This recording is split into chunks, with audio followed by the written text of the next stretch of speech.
আসসালামু আলাইকুম ওয়া রাহমাতুল্লাহি ওয়া বারাকাতুহু। আজকে আমরা আলোচনা করব মানব জাতির সর্বশ্রেষ্ঠ মানুষ, দুনিয়ার সবচেয়ে উত্তম চরিত্রের অধিকারী আমাদের প্রিয় নবী হযরত মুহাম্মদ সাল্লাল্লাহু আলাইহি সাল্লামের আকার আকৃতি, গঠন এবং চলাফেরা নিয়ে। চলুন কথা না বাড়িয়ে শুরু করা যাক।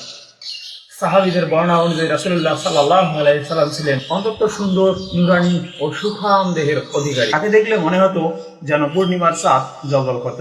হযরত মুহাম্মদ সাল্লাল্লাহু আলাইহি সাল্লাম তিনি একেবারে লম্বাও ছিলেন না, আবার একেবারে খাটোও ছিলেন না, বরং মধ্যম উচ্চতার গঠনের সুন্দর একজন মানুষ ছিলেন। তার গায়ের রং ছিল উজ্জ্বল বর্ণের ফর্সা, যার মধ্যে লাল আভা ছিল। বুক ও কাঁধ ছিল প্রশস্ত এবং শরীর ছিল খুবই শক্তিশালী।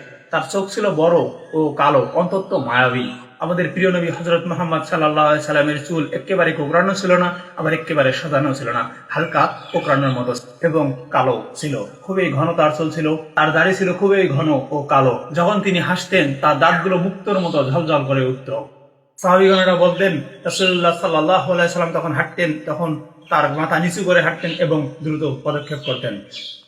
তিনি এমন ভাবে হাঁটতেন মনে হতো উঁচু পাহাড় থেকে নিচু স্থানে হাঁটতেছেন। তিনি অত্যন্ত বিনয়ী ছিলেন এবং তিনি কখনো অহংকার করতেন না। ছোট বড় সবার সাথে সম্মানের সাথে চলাফেরা করতেন, সবার সাথে সুন্দর আচরণে কথা বলতেন এবং সর্বদা তার মুখে হাসি থাকতেন। আল্লাহ সুবহানাহু ওয়া তাআলা বলেছেন, নিশ্চয়ই আপনি মহান চরিত্রের অধিকারী।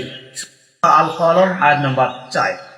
অতএব আপনাকে এবং আমাকে আল্লাহ সুবহানাহু ওয়া তাআলা হযরত মুহাম্মদ সাল্লাল্লাহু আলাইহি সাল্লামের অনুসারী হিসেবে চলার তৌফিক দান করুক, তার মতো দিনকাল এবং দিনদার হিসেবে চলার তৌফিক দান করুক। আমার তৌফিক ইল্লা বিল্লাহ। আসসালামু আলাইকুম ওয়া রাহমাতুল্লাহি ওয়া বারাকাতুহু।